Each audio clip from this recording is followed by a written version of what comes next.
Fissem tal-Missier u tal-Iben u tal-Ispirtu Santu. Amen.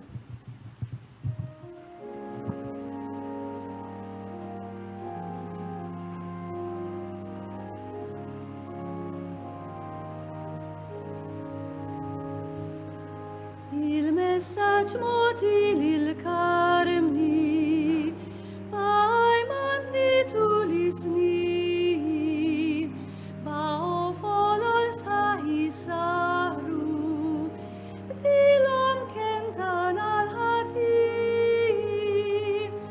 O Marija, ixbija tiegħek, fl-aħjar post onora djar, sabiex metal ħajja ċajbar, terġa' x-xemx tixref miġbar.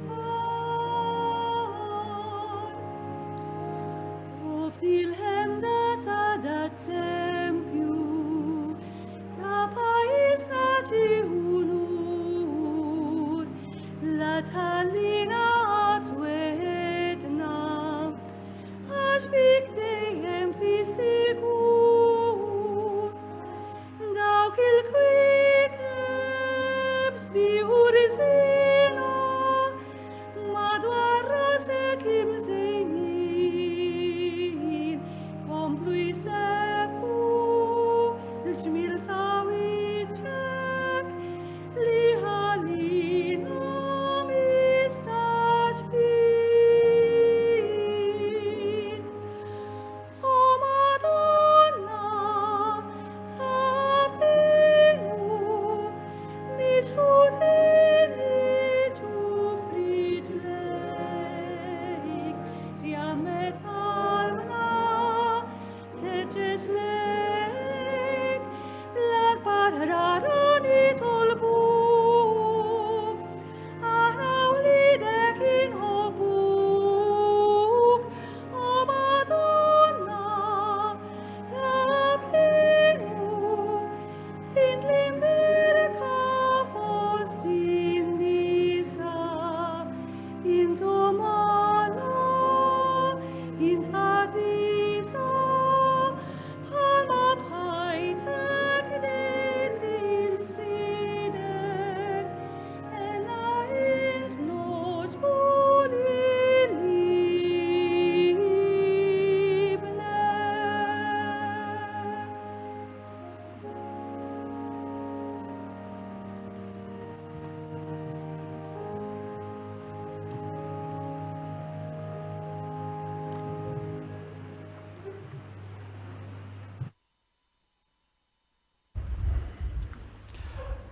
L-odwa tajba mela flimkien mar-rettur Dun Ġerald Buħaġar nilqakom għal dan is-Simpożju Internazzjonali Marjoloġiku ġewwa Tapinu. Dis-sena kif smajna qegħdin infakru l-100 anniversarju mill-mewt ta' Karmni Grima li semet il-Madonna Sejħila minn ġewwa dan is-santwarju 139 sena ilu. U infatti s-santwarju f'din l-okkażjoni fi sħab mal-Akkademja Pontifiċja Marjana Internazzjonali u l-Fakultà Pontifiċja Marjanum ta' Ruma qed torganizza dan is-simpożju bit-tema xi jfisser tieħu għandek lil Marija. Da qiegħed isir anke b'kollaborazzjoni mal-Ministeru għall-Għawdex u d-Direttorat għall-Wirt Kulturali. Propju meta kellna l-Papa Franġisku hawnhekk fostna fit-2 ta' April li għadda, u stess hekk irrifletta fuq din l-ikona ta' Ġwanni, id-dixxiplu l-maħbub li jieħu għandu lil Marija. U hemmhekk hu stess tagħna missjoni, mandat li anki dalgħodu se jkollna l-okkażjoni li nirriflettu dwar din il-Knisja li tevanġelizza. U propju fl-udjenza ġenerali li jagħmel l-erba ta' wara iż-żjara apostolika tiegħu ġewwa pajjiżna, il-Papa semma s-Santwarju ta' Pinu u għalhekk qal ir-reliġjożità popolari ta' dan il-poplu hija simbolizzata fis-Santwarju Nazzjonali Marjan ta' Tapinu fil-Gżira ta' Għawdex fejn iċċelebrajna laqgħa intensa ta' talb. Il-Papa jgħid hemm ħassejt ħabbat il-qalb tal-poplu Malti li tant għandu fiduċja fl-om qaddisa tiegħu. Marija terġa' teħodna dejjem għall-essenzjal, għand Kristu mislub u rxoxt, u dan għas-saħħa tagħna, grazzi għall-imħabba ħanina tiegħu. Ħatenna Marija inżommu mkebsa l-fjamma tal-fidi mixowla min-nar tal-Ispiritu Santu li jżomm ħajja minn nisel għall-ieħor it-tħabbira tal-Vanġelu, għax il-ferħ tal-Knisja u li tevanġelizza. Dal-għodu hekk għandna fostna, un caloroso benvenuto sia a modo virtuale a padre Stefano Cecchin, sta collegato con noi e darà la prima relazione, ħajati l-ewwel u xek intervent tiegħu. Buongiorno padre Stefano. Buongiorno, buongiorno a tutti. Buongiorno, buongiorno. E grazie per la sua disponibilità. Allora faccio una breve presentazione.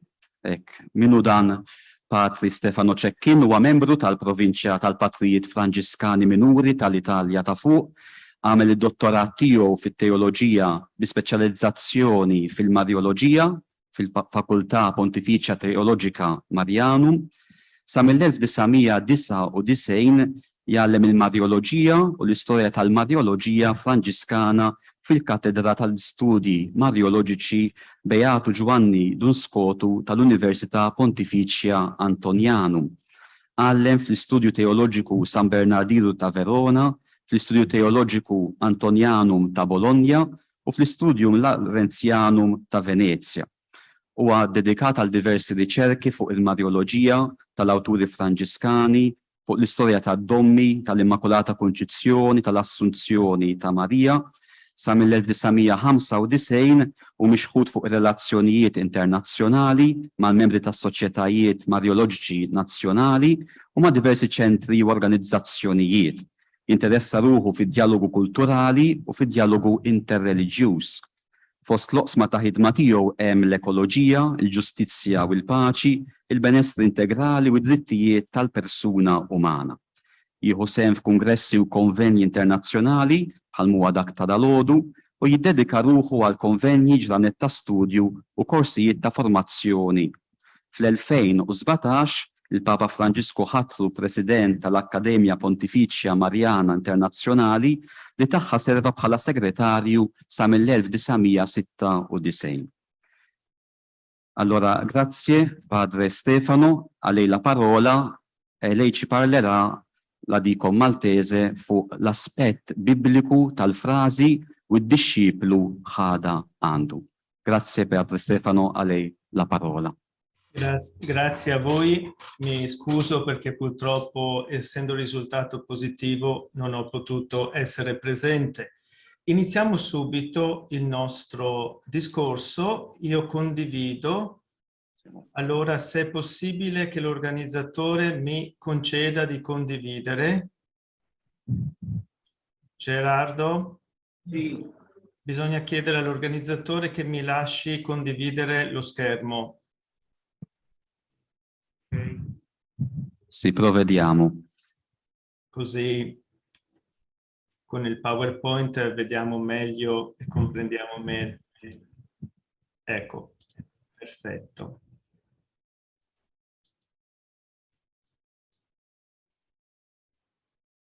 Ok, va bene. Ecco, allora mi è stato chiesto appunto di presentare la frase "il discepolo la prese in casa sua". Non è la traduzione esatta. Noi abbiamo sempre il grande problema delle traduzioni della Bibbia, dipende poi anche in maltese, in italiano e in altre lingue. Per poter parlare di questo dobbiamo pensare che siamo in un evento fondamentale. Normalmente noi nella liturgia del Vangelo di Giovanni capitolo 19 leggiamo sempre solo i versetti 25 e 27, cioè stavano poi presso la croce di Gesù, sua madre, eccetera, fino alla famosa frase "e da quel momento il discepolo l'accolse con sé". Questa sarebbe la traduzione esatta, anche se la Bibbia ufficiale italiana mette "la prese in casa sua". in realtà vedremo che il significato è un altro. Però noi, per comprendere l'episodio, dobbiamo leggere tutto il testo, dal versetto 23 fino al versetto 30, perché si tratta di un unico grande episodio che non deve essere diviso, che inizia con la immagine dei soldati che si dividono le vesti di Gesù e conclude con chinato il capo Spirò. È un episodio unico che non va separato ed è l'episodio appunto della croce. Gesù che poi viene deposto dalla croce, vedete qui ci sono molte immagini, questa si trova al Prado a Madrid, che fa vedere proprio questo atteggiamento della piena conformità di Maria al figlio. Vedete come è posto il figlio deposto dalla croce, come è posta anche Maria sotto. Allora, siamo in un momento fondamentale per l'opera di salvezza, per l'opera della redenzione. Siamo nell'ora di Gesù, quell'ora che era stata anticipata a Cana di Galilea. L'ora di Gesù va intesa, perché il Papa ne ha parlato anche nell'omelia che ha fatto lì al santuario, sono i 3 giorni, cioè il giorno della passione, il venerdì, la morte e la risurrezione. Quest'ora, come vi ho detto prima, che è iniziata a Cana di Galilea, il 3° giorno a Cana di Galilea, Gesù rivelò la sua gloria e i discepoli credettero in lui. Questo giorno si realizza il 3° giorno della Pasqua, quando Gesù risuscitò, rivelò la sua gloria e i discepoli credettero alla sua parola, che poi continuerà, altro episodio fondamentale, nella Pentecoste. Gesù invia lo Spirito che rivela la sua gloria e il popolo, i cristiani, i discepoli credettero in lui. Attenzione perché è molto importante, Maria nell'Annunciazione, l'angelo rivela che Maria è la Charitomene, la piena di grazia, l'amata, la piena di amore. Il giorno di Pentecoste gli apostoli furono tutti pieni di grazia, di Spirito Santo.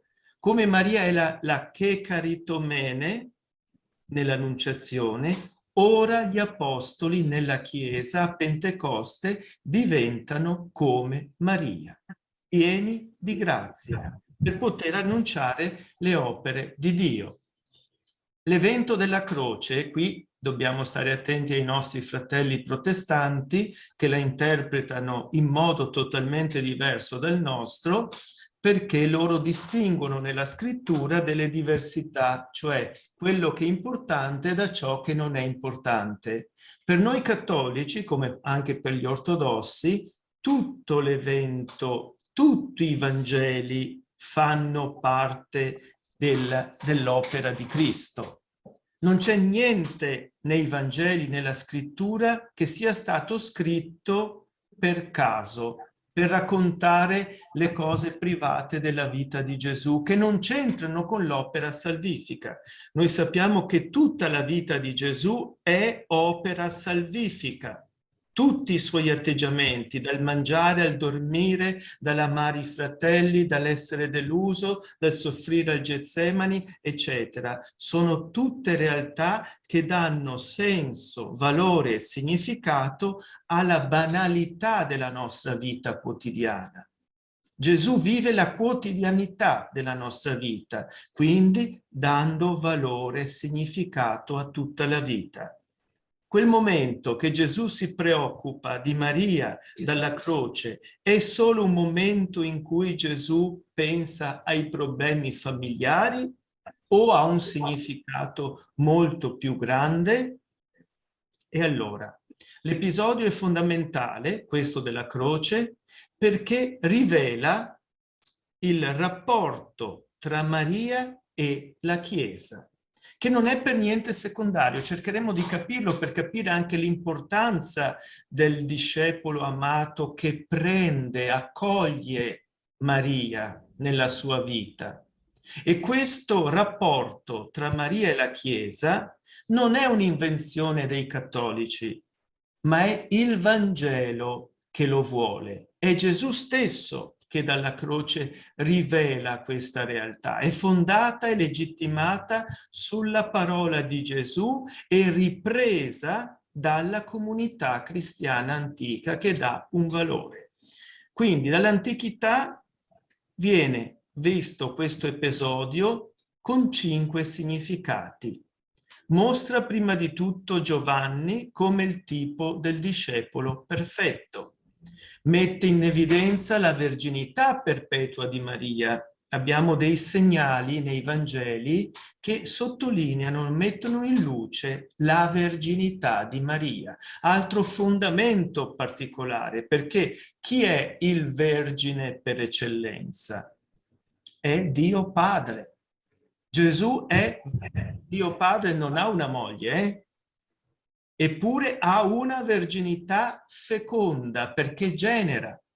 Gesù è vergine, Maria è vergine, il discepolo amato Giovanni è vergine. Molto importante questo, non confondere la verginità con la castità, ma la verginità è soprattutto povertà, disponibilità, apertura, accoglienza. Maria è la Vergine perché donna povera di se stessa per lasciare spazio alla venuta del Figlio di Dio in lei.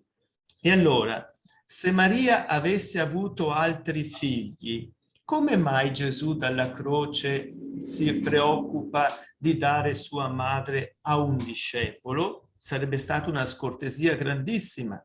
Quindi è la dimostrazione, dicono alcuni biblisti, della verginità di Maria che non ha avuto altri figli. Esprime poi la premura, l'attenzione di Gesù verso la madre. Un'attenzione particolare che ci fa vedere come Gesù che sta morendo, che sta soffrendo, che sta nei dolori, non è egoista, che pensa a sé, al suo dolore, alla sua sofferenza, ma anche in questo momento lui pensa agli altri. Già, la croce è un donare tutta la vita per gli altri, ma in questo momento lui è attento al dolore della madre, quella unione di dolore dell'addolorata con il suo figlio, e presenta in questo momento Maria come simbolo della Chiesa. In questo momento Maria è la Chiesa. Muore Gesù, finisce l'epoca del figlio, qualcuno dice, inizia l'epoca della madre, cioè l'epoca della Chiesa. Poi proclama la maternità spirituale di Maria. Ecco il tuo figlio. Rivela a Maria la sua vocazione. Prima era la madre di Dio, adesso diventa la madre dei discepoli del suo figlio, degli amati del suo figlio. Altro punto molto importante. Quindi nel grande libro della Passione abbiamo 5 scene fondamentali. Il giardino, nel giardino che Gesù viene arrestato, Gesù davanti al sommo sacerdote, Gesù davanti a Pilato, il tema fondamentale della crocifissione e la lancia e la sepoltura di Gesù nel giardino. Pilato posiziona l'iscrizione sulla croce: Gesù il Nazareno, il re dei Giudei, nelle 3 lingue ufficiali di quel tempo: la lingua ebraica della religione, la greca della cultura, il latino della politica. E voi vi ricordate bene che i sommi sacerdoti gli dissero: non scrivere il re dei Giudei, ma che lui ha detto sono il re dei Giudei. Perché loro non volevano questa scritta in ebraico? Perché la scritta in ebraico, come vedete, presenta all'inizio queste 3 lettere che formano il nome di Yahweh. Quindi, che cosa è importante? Gesù è Dio, Gesù è Yahweh, e Gesù aveva detto: quando avrete innalzato il figlio dell'uomo, allora saprete che io sono. E questo, guardate, cari amici, fratelli e sorelle, è un punto fondamentale oggi nella nostra situazione col Covid, con tutte queste apparizioni mariane dove si parla contro la Chiesa, contro il Papa, che si sta parlando di fine del mondo, di castighi di Dio, Dio che castiga. Attenzione, Dio rivela la sua gloria sulla croce. Rivela il suo amore sulla croce. Il nostro Dio muore per i peccatori. Come può un padre che ama mandarci il coronavirus per farci morire, per castigarci? Ed è qui il punto fondamentale. Questo è la rivelazione. Sulla croce Gesù rivela il grande amore di Dio per noi. Quindi anche l'Antico Testamento lo dobbiamo leggere in questa chiave, non trovare fuori solo le realtà negative. Allora, in questa scena, in questa grande scena, abbiamo 3 momenti fondamentali dove all'inizio c'è, che si dice, per adempiere la scrittura, e alla fine il versetto 28b disse: per adempiere la scrittura ossete. Siamo nel compimento della rivelazione, ma al centro di questo momento abbiamo la figura di Maria, che non poteva mancare, vedremo perché. Allora, cosa può significare il legame tra le scene della tunica che non viene divisa con la presenza di Maria? Anzitutto, quella tunica, c'è tutta una realtà fondamentale che non possiamo stare qui a trattare, dove si narra nella tradizione chi ha avvolto il bambino nelle fasce, quelle fasce funerarie che Giuseppe d'Arimatea avvolge. Chi ha intessuto in tutta l'iconografia orientale, troviamo che nell'Annunciazione Maria stava intessendo l'abito di Cristo, la tunica di Cristo, il corpo di Cristo. La tunica di Cristo è segno dell'unità della Chiesa, di quella Chiesa che Lui ha fondato, che Lui ha creato, che è la sua sposa. Ecco che allora Maria diventa l'immagine della Chiesa, sposa di Cristo, colei che ha donato a Cristo un corpo, la tunica, e riporta la realtà dello sposalizio.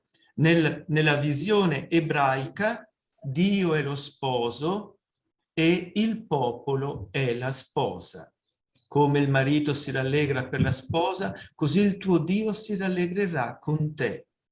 E la gioia che troviamo proposta nell'Antico Testamento per la venuta del Cristo è sempre una gioia per la realtà messianica, la speranza messianica. Il Signore verrà, rallegrati con tutto il cuore, Caire Maria, figlia di Gerusalemme, il Re di Israele, il Signore verrà dentro di te, verrà nel tuo seno. Noi vediamo che nell'Annunciazione c'è questa immagine. Maria nell'Annunciazione è il nuovo popolo di Israele. È la Chiesa, la nuova Chiesa, che aspetta la venuta del Signore. Il Signore verrà. Dove verrà? In Gerusalemme madre. Ma dove? Nel grembo, nel seno di Gerusalemme, che è il Tempio che diventa simbolo, segno della unione di tutti i figli di Dio dispersi, il luogo dell'incontro, il luogo di tutti i popoli verranno. Durante l'esilio, Gerusalemme è salutata come la madre che radunerà tutti i popoli. Ecco l'idea, Gerusalemme la città santa, la madre dove tutti torneremo, tutti i popoli diventeranno un solo grande popolo di Dio, figli di Dio. Ma con la venuta di Gesù l'idea cambia. Perché? Perché al posto del Tempio c'è Gesù, il risuscitato, e al posto di Gerusalemme troviamo Maria, la madre. In questo momento sotto la croce Maria è la madre. Tra la scena della tunica e la presenza di Maria vi è un'unione analogica. La tunica non divisa dai sacerdoti è segno dell'unità della Chiesa, che si sta costituendo con l'unione tra la madre di Gesù e il discepolo amato. Ecco perché Maria ha una importanza fondamentale nella fede della Chiesa. Quella tunica non viene divisa proprio perché c'è colei che l'ha fatta. Mentre il sommo sacerdote si rompe lo scisma, la divisione, rompe la sua tunica, quella di Cristo non viene divisa. Perché? Perché c'era la madre. Come nell'antico popolo di Israele nacque ai piedi del Sinai, ora la nuova comunità messianica nasce ai piedi della croce, suscitata proprio dallo Spirito Santo. Gesù, chinato il capo, spirò, donò lo Spirito Santo, e Maria è il dono della nuova arca, simbolo dell'unione del popolo di Israele, nato in una nuova casa da una nuova madre. E allora nella Bibbia la parola madre designa sempre l'origine. Quale origine? Vi ho detto che Dio è padre, Dio è vergine, ma è un padre che concepisce il verbo e lo genera nella natura divina. È il generante. Quindi nel grembo, dove sta il verbo, il figlio? Nel grembo del padre. Quindi il padre è padre e madre, non è uomo o donna, ma è padre e madre, o meglio, ha degli atteggiamenti. E quando Dio crea l'uomo, ha un atteggiamento materno. Il Signore Dio plasmò l'uomo dalla polvere del suolo e infuse su di lui, sulle sue narici, un alito di vita. Lo spirito, la ruah, è un atteggiamento materno, secondo l'antico Israele, secondo il fare degli israeliti.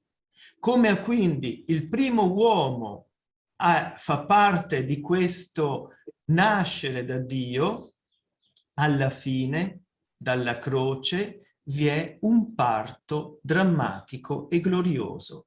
Cristo sulla croce genera la salvezza e genera il nuovo popolo e crea un nuovo Adamo e una nuova Eva a cui dona il suo alito, la ruah. Chi sono questo nuovo Adamo e questa nuova Eva? È proprio Maria e il discepolo amato.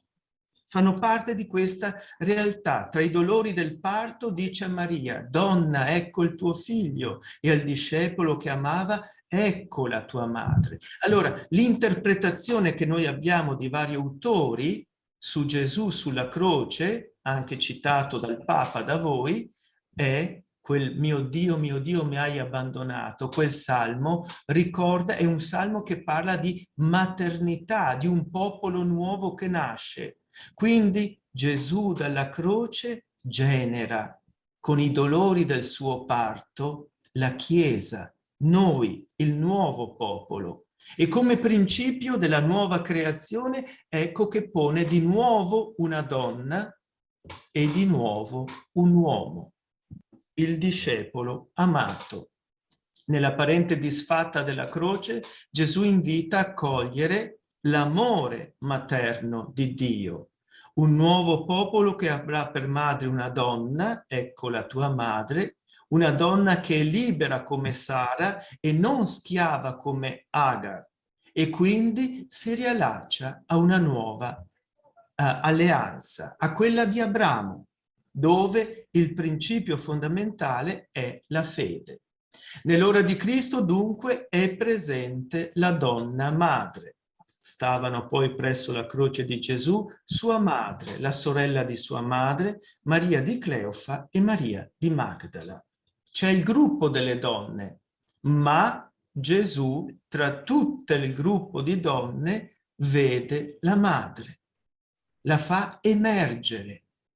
E che cosa dice? Gesù pertanto, vedendo, a tema caro alla scrittura, il vedere, il Dio che ti vede, che ti guarda, che ti conosce, vedendo la madre, e la traduzione esatta dice, e sostenendo la madre, il discepolo amato, che cosa fa il discepolo amato? Sostiene Maria, perché Maria è infranta dal dolore, non è capace di stare in piedi da sola per il dolore. Il discepolo la sostiene, dice alla madre, donna, ecco il tuo figlio. E poi disse al discepolo, ecco la tua madre. Secondo i biblisti questo è uno schema di rivelazione o di manifestazione profetica di una vocazione. È un modulo letterario composto di 3 momenti. Un inviato di Dio vede una persona, si rivolge a questa persona dicendo, ecco, rivelando chi è questa persona. È un atteggiamento che troviamo. Elisabetta, quando arriva Maria da lei, Elisabetta fu piena di Spirito Santo, quindi Elisabetta non vede più con gli occhi della carne, ma con gli occhi dello Spirito. E lo Spirito le fa vedere la cugina non come una ragazza incinta, ma bensì come la madre del suo Signore. Lo Spirito anticipa la rivelazione della Pasqua ad Elisabetta. E così anche noi. L'importante è riuscire a vedere non con gli occhi della carne la realtà circostante a noi, ma avere lo Spirito di Cristo che ci aiuta a comprendere, a vedere la verità delle cose. Questo è lo spirito profetico che noi dobbiamo cercare nella Chiesa. Quindi Gesù vede la madre e il discepolo e dice, ecco il tuo figlio. Interessante che Gesù prima si rivolge alla madre. È una scortesia per la mentalità ebraica, perché prima l'uomo e poi la donna. E invece Gesù capovolge la mentalità ebraica. Prima si rivolge alla donna, ecco il tuo figlio, e poi al figlio, al discepolo, ecco la tua madre. Rivela quindi Gesù a Maria il suo nuovo compito di essere madre del discepolo amato e al discepolo amato di essere figlio di sua madre. Questo è un dono meraviglioso. Nell'Annunciazione Dio aveva donato una madre al figlio. Nella Passione Gesù dona quella stessa madre al discepolo che ama. Il discepolo che Gesù amava. Chi è questo discepolo? Punto di domanda. Noi normalmente, a partire da Ireneo, lo identifichiamo sempre con Giovanni, l'autore del 4° Vangelo, che ama mettersi in forma anonima il titolo di discepolo amato. Ma altri autori come Origene vedono nel discepolo amato non tanto la figura di Giovanni quanto un modello del vero discepolo di Cristo. L'esegesi moderna dà ragione a Origene, perché l'espressione il discepolo che amava si trova qui in forma assoluta, cioè c'è l'articolo o greco il che prima mai troviamo nei testi di Giovanni. Quindi non si tratta tanto della figura del discepolo Giovanni, ma bensì dello stato del discepolo che vive come amando Gesù. E cosa significa amare Gesù? Significa ascoltare la sua parola e metterla in pratica. Cioè, chi è il discepolo amato? È colui che vive il Vangelo. Quindi a me piacerebbe molto che si facesse le immagini della crocifissione, Cristo, Maria e a fianco una figura senza volto. Perché quel discepolo amato potremmo essere ognuno di noi, cioè coloro che obbediscono alla parola di Gesù. Gesù aveva detto: chi accoglie i miei comandamenti e li osserva, questi mi ama. Chi mi ama sarà amato dal Padre mio, e anch'io lo amerò e mi manifesterò a lui. Questo è il mio comandamento, che vi amiate gli uni gli altri come io vi ho amato. Nessuno ha un amore più grande di questo, dare la vita per i propri amici. L'amore, ecco, come io vi ho amati. Vedete, diventare figli di Maria significa essere perfettamente conformati al cuore di Gesù. Voi siete miei amici se farete ciò che io vi comando. Sappi, poi dice, Padre, che tu li hai amati come hai amato me. Quindi ecco il compito, Gesù rivela dalla croce che il compito di noi, della Chiesa, del nuovo popolo di Israele, è quello di conformarsi a Lui, al cuore di Cristo, all'amore di Cristo. E se noi siamo conformati a Lui, abbiamo un diritto, quello di avere Maria come madre. Infatti, Origene di Alessandria spiega: si deve osar dire che le primizie di tutte le scritture sono i Vangeli, ma che dei Vangeli primizia è quello di Giovanni. Perché? Perché quello di Giovanni è il più importante? Non può alcuno percepire il senso a meno che non abbia riposato sul petto di Gesù. Giovanni è quello che ha messo la testa sul petto di Gesù, che ha sentito pulsare, battere il cuore di Gesù. E poi quale altro dono fondamentale ha ricevuto Giovanni?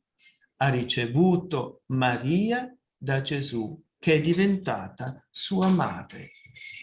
Tale infatti dovrà diventare, dice Origene, chi vorrà essere un altro Giovanni, che come di Giovanni Gesù possa dire di lui che è Gesù.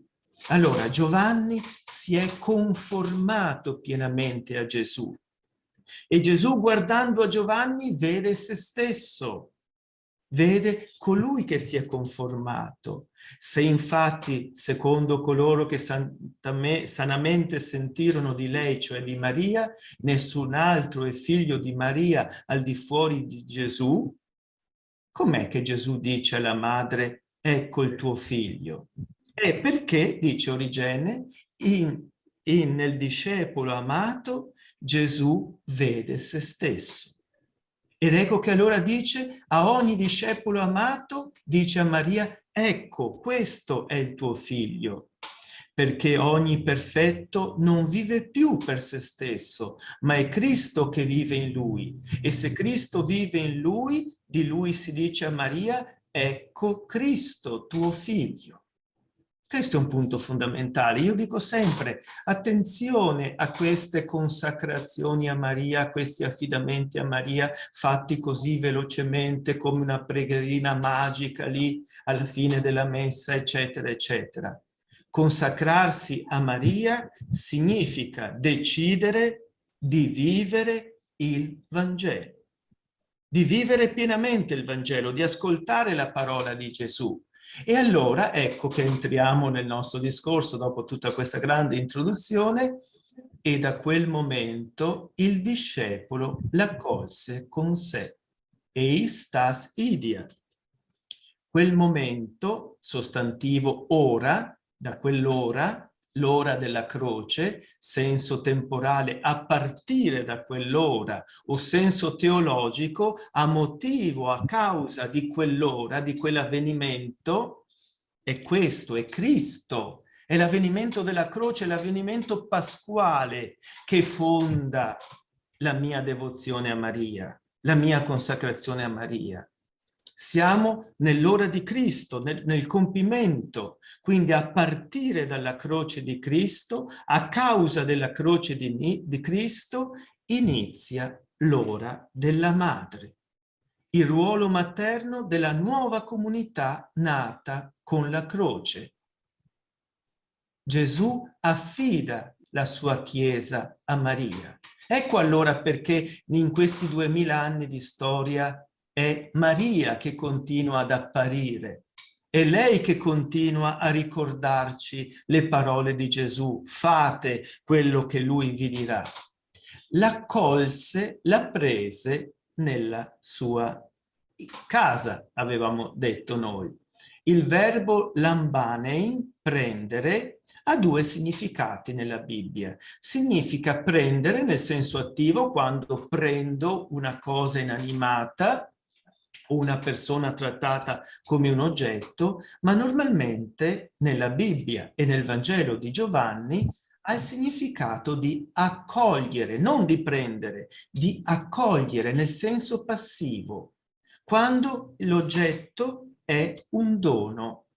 E allora nel Vangelo di Giovanni troviamo che sempre questo verbo è collegato ai doni spirituali, cioè al dono della grazia, alla vita eterna, al dono dello spirito, a quanto è richiesto nella preghiera. Ma in Giovanni normalmente questo dono che viene fatto è il dono di Cristo, delle sue parole, della sua testimonianza. È sinonimo anche di pistewein, cioè di credere, che si traduce tante volte con accogliere. Quindi la fede è un accogliere la presenza di Dio, è un accogliere in noi in modo positivo, un'accoglienza di Gesù, un'accoglienza della sua parola. Quindi la capacità di ricevere, di accogliere. La prese con sé, plurale, neutro, ta, idia, tra le cose proprie. Non è esatto tradurre casa.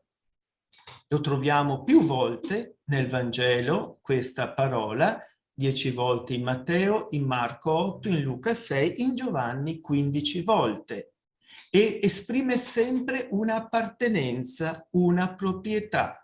In Giovanni significa quasi sempre un'appartenenza spirituale, cioè l'appartenere a Cristo, le realtà che appartengono a Cristo. Di fronte alla rivelazione di Gesù che dice, i discepoli dicono di fronte a Gesù, ora sappiamo, ora crediamo, Gesù con una certa ironia dice, ah sì, voi credete? Verrà l'ora, anzi è già venuta, in cui voi vi disperderete, lo scisma, la divisione, vi disperderete ciascuno per conto proprio. E vedete, il greco usa ta idia, e mi lascerete solo. Vi disperderete per le cose vostre. Dove sono i discepoli nell'ora della croce? La grande domanda che facciamo sempre. Dov'è Pietro, il Papa? Dove sono gli apostoli? Il collegio cardinalizio, scherzo, Dove sono in questo momento? Sono tutti fuggiti. Non credere più e abbandonare il maestro significa disperdersi.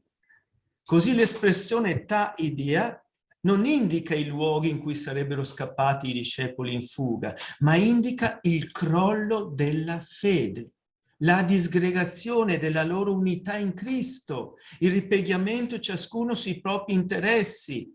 Essi non saranno più discepoli di Gesù, ma di se stessi. Oh, di fronte alla morte, che facciamo? Tutto è finito, tutto è tramontato. Per capire il senso di fra le cose proprie, bisogna tenere anche presente che il soggetto della frase è il discepolo che Gesù amava. Cioè, abbiamo detto, fedele al maestro. Ecco, mentre gli altri lo hanno abbandonato, questo è l'unico che è fedele fino alla fine. Il vero amico, no, si dice che il vero amico si conosce proprio nei momenti di difficoltà. Ecco il vero amico di Gesù che non lo lascia solo. Ed è testimone, lui poi lo scrive nel Vangelo, testimone, vede il sangue sgorgato, il sangue e l'acqua, e rende testimonianza perché voi crediate, dice. È il discepolo perfetto perché abbiamo detto che chi è il discepolo perfetto? Come Maria è colui che crede, colui che si fida, colui che accoglie quanto dice il maestro e crede a quello che dice il maestro. Pertanto, se le cose proprie è la fede in Cristo, da cui derivano tutti i beni spirituali, i beni di grazia, che cosa fa? Gesù dona al discepolo amato il suo unico grande bene. Che cos'ha Gesù sulla croce? Niente. Addirittura si sono portati via tutti i soldati. Gesù sulla croce è povero. Che cosa può donare Gesù alla sua Chiesa? La ricchezza più grande che ha, Maria, sua madre. Maria, che è stato il bene di Gesù, ora diventa il bene del discepolo amato. Accogliere Maria è garanzia di non perdere la fede e di essere discepoli amati dal Cristo. Allora, velocemente alcuni fondamenti biblici dell'accoglienza. Maria, la donna che apre alla fede nell'impossibile. Quando Dio creò Adamo ed Eva, vi ricordate, tolse un lato e lo richiuse. Divise l'umanità Adam, il terraceo, fatta di terra, in Ish e Isha, uomo e donna. Per questo l'uomo abbandonerà suo padre e sua madre e si unirà a sua moglie e i due torneranno a essere una sola carne. Lo dice anche Gesù. Il Signore Dio, ecco la traduzione esatta, costruì, edificò una donna con il lato, fianco, costola che aveva tolto all'uomo. La costola in ebreo si dice sela, che significa il lato, il fianco. Perché qual è la vocazione della donna? È quella di stare a fianco all'uomo. Perché, ecco una regola mariologica fondamentale, non è bene che l'uomo sia solo. Io gli farò un aiuto che sia adatto a lui. Non è bene che l'uomo sia solo. Neanche Gesù deve stare solo. L'umanità è composta da uomo e donna, Gesù e Maria. Quindi stavano presso la croce di Gesù sua madre. Para tu stauru. Cosa significa? Para presso, preposizione che significa al lato di, che si può tradurre anche a fianco di, il lato di Cristo, la costola di Cristo. In quell'ora chi è? Croce, Giovanni la mette, invece che metterla al neutro, la mette al maschile perché non vuole tanto mettere in luce il legno della croce quanto la persona del Cristo. Allora, come potremmo tradurre questa frase? Il fianco di Gesù in quell'ora era la donna. Ed è interessante che Dio, il Signore Dio, costruì una donna e la condusse all'uomo. Vedete questo questa immagine è molto importante perché è il momento in cui Dio dona la donna all'uomo, o meglio, rivela all'uomo la bellezza della donna. Questo è importante. Qual è la reazione di Adamo? Questa volta finalmente è osso delle mie ossa, carne della mia carne, è parte di me. È la rivelazione del matrimonio. Quindi Adamo accoglie con gioia la donna. Il Signore Dio quindi costruì una donna, in ebraico banà, la radice BNH, che è quella di casa. La donna viene concepita nella tradizione rabbinica come la casa dell'uomo.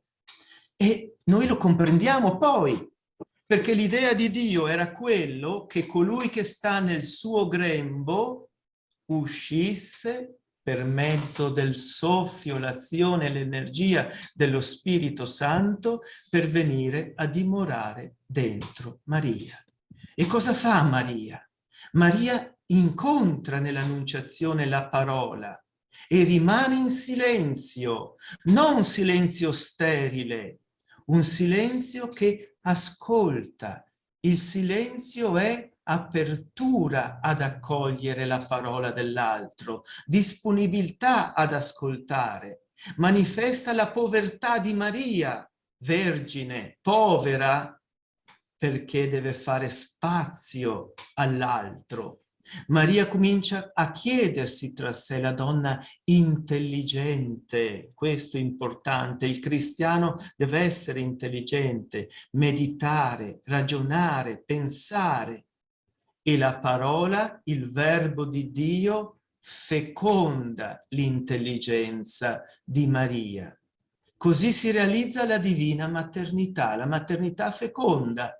La parola, verbo, logos, viene ascoltata, accolta con intelligenza e quindi ecco che entra nella carne, prende la carne di Maria. Maria concepisce la parola, accoglie la parola. E guardate, molto bello questo, datemi ancora 10 minuti per concludere. Il giorno di Natale la liturgia bizantina canta: che cosa ti offriremo, Cristo? Tu per noi sei apparso uomo sulla terra. Ogni creatura ti offre il suo rendimento di grazie. Gli angeli ti offrono un inno, i cieli la stella, la terra ti offre una grotta, il regno animale l'asino, il bue, il regno vegetale la paglia. Ma noi, umanità, che cosa possiamo regalarti? Che cosa possiamo regalare noi? Il dono più bello, guardate, il dono più bello che noi possiamo fare al figlio di Dio è una vergine madre. Un dono meraviglioso. E ricordiamoci, Giuseppe, di fronte a questa realtà, essendo giusto, volle ripudiare Maria. Ma che cosa succede? Che gli appare l'angelo e gli dice: non temere di prendere con te Maria, tua sposa. L'angelo rivela a Giuseppe la sua vocazione, ma che cosa fa? Come Dio aveva rivelato all'uomo la bellezza della prima donna, ora l'angelo rivela a Giuseppe chi è per lui Maria.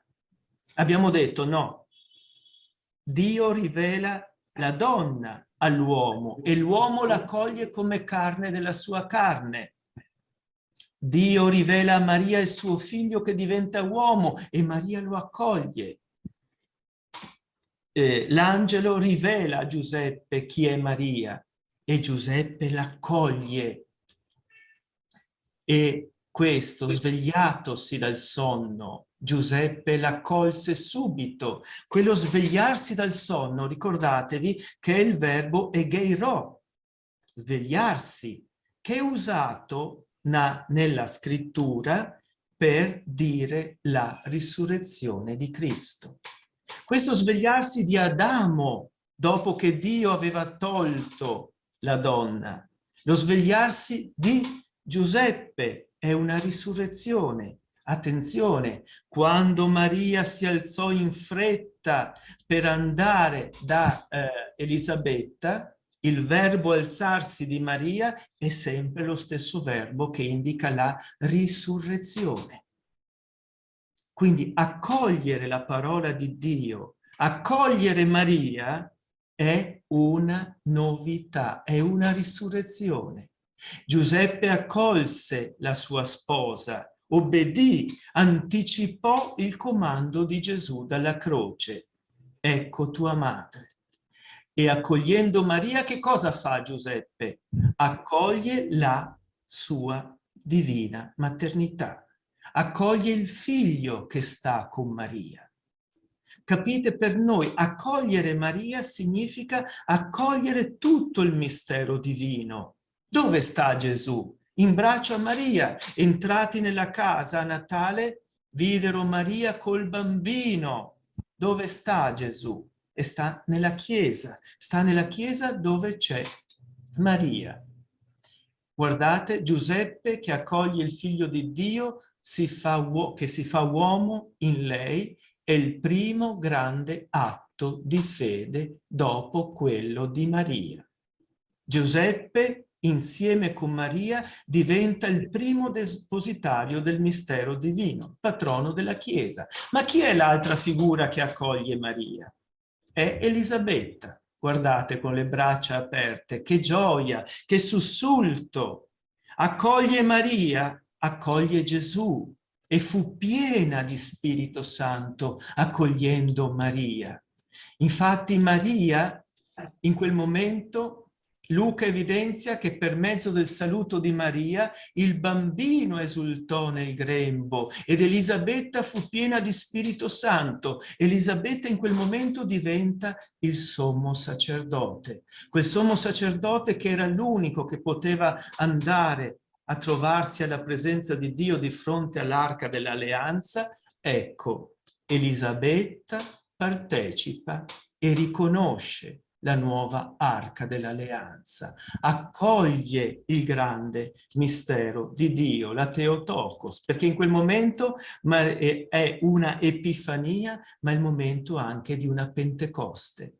E allora, dove c'è Maria, c'è lo Spirito Santo, c'è la Pentecoste, c'è questo dono fondamentale, perché Maria è pneumatofora, portatrice dello Spirito, ed è Cristofora, portatrice di Cristo. Questo è il compito della Chiesa, è il compito della evangelizzazione.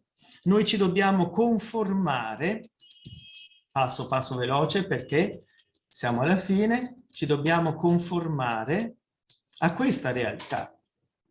Il Padre che dona per mezzo dello Spirito il Figlio fa diventare Maria gravida, per cui io dico sempre Maria è l'immagine visibile del Padre incinto invisibile. È la terra che dona la terra, il corpo di Cristo. E ricordiamoci che il sacramento della nostra salvezza è il corpo di Cristo, vero corpo di Cristo. Quel Cristo che non ha voluto venire a dimorare nel Tempio come pensavano gli ebrei, ma ha preferito venire a dimorare nel seno di una madre. Cos'è un privilegio di Maria? Guardiamo. Colui che vive nel seno del Padre, Giovanni 1,18, è uscito per mezzo dello Spirito per venire nel grembo di Maria, per assumere la nostra carne. Ma che succede? Che questo mistero si ripete in ogni celebrazione eucaristica. Come è uscito dal grembo del Padre per entrare in quello della Madre, così ogni giorno per mezzo delle mani del sacerdote viene in quel pane e in quel vino. Ma perché viene lì? Per restare dentro il sacrario, nel tabernacolo? No, ma perché lui vuole venire ad abitare dentro di noi. a trasformarci in altri Giovanni, discepoli amati. E questo è il punto fondamentale, l'accogliere quel Dio che ogni giorno si fa pane e vino per venire accolto dentro di me.